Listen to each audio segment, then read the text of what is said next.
আসসালামু আলাইকুম everyone. So আজকে তো দেখতেছেন আজকে কি হবে, ঠিক আছে। তো এত গরম পড়ছে ইদানিং। তো আমি ভাবলাম যে ওয়াই নট, ঠিক আছে, আমরা শরবত বানাই পিচ্ছি টিচ্ছিদের নিয়ে বের হয়ে গেছি। ফ্রি ফ্রি ফ্রি সবার জন্য ফ্রি।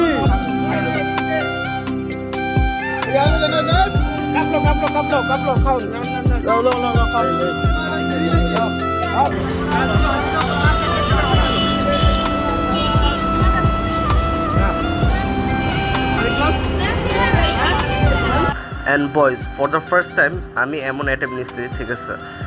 লিটারেলি এত ভালো লাগতেছিল নিজের কাছে, এত স্যাটিসফাই লাগতেছিল, কারণ গরমে প্রত্যেকটা মানুষ যেভাবে আসতেছিল, প্রত্যেকটা মানুষ দেখে এত ভালো লাগতেছিল। অ্যান্ড এটা পসিবলই হইতো না যদি আশিক না থাকতো। খাবেন শরবত খাবেন? ওই যে আপনার শরবত দেন।